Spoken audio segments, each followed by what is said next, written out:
skssf Dakshina Kannada ಜಿಲ್ಲಾ ಸಮಿತಿ ವತಿಯಿಂದ ಮಾನವ ಸರಪಳಿ 2020 ಕಾರ್ಯಕ್ರಮ ಒಕ್ಕೆತೂರಿನಲ್ಲಿ ನಡೆಯಿತು. ಕೇರಳ ಪುತ್ತನಪುರಂನ ಸಿರಾಜುದ್ದೀನ್ ಅಲ್ ಕಾಸಿಮಿ ಮಾತನಾಡಿ, ಇಸ್ಲಾಂ ಶಾಂತಿಯನ್ನು ಬೋಧಿಸುತ್ತದೆ. ದೇಶದ ಸ್ಥಿತಿ ನೋಡಿದರೆ ನೋವಾಗುತ್ತಿದೆ. ಈ ದೇಶದಲ್ಲಿ ಇಸ್ಲಾಂ ಧರ್ಮದ ಬಗ್ಗೆ ವಿಭಿನ್ನ ತೀರ್ಪುಗಳು ಬಂದಾಗಲೂ ಮುಸ್ಲಿಮರು ಸಮಾಧಾನದಿಂದ ವರ್ತಿಸುತ್ತಿದ್ದಾರೆ. ಆದರೆ ಪೌರತ್ವ ತಿದ್ದುಪಡಿ ವಿರುದ್ಧ ಇಲ್ಲಿಯ ಮುಸ್ಲಿಮರು ಸುಮ್ಮನಿರಲ್ಲ, ಹೋರಾಟ ನಡೆಸುತ್ತಾರೆ ಎಂದರು. ಮದ್ಯಪಾನದಿಂದ ಕುಟುಂಬಗಳು ಬೀದಿ ಪಾಲಾಗ್ತಾ ಇದೆ.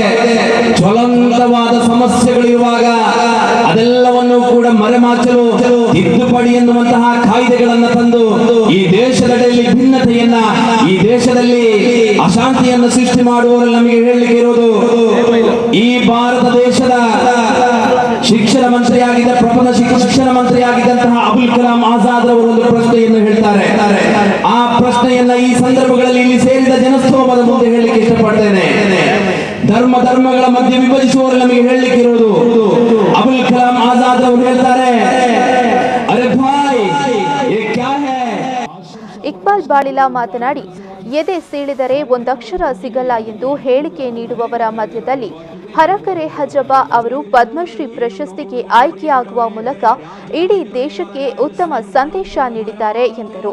ആദ്യമായിട്ട് അല്ലാഹുവിന്റെ പരിശുദ്ധമായ ദീനിന്റെ ശരീഅത്ത് നിയമങ്ങളുടെ മുകളിലേക്ക് എൻ്റെ പ്രിയപ്പെട്ടവരെ ആദ്യം കൈയെടുത്ത് വെച്ചു. നമ്മളെല്ലാവരും സമാധാനത്തിന്റെ പാതയിലായിരുന്നു.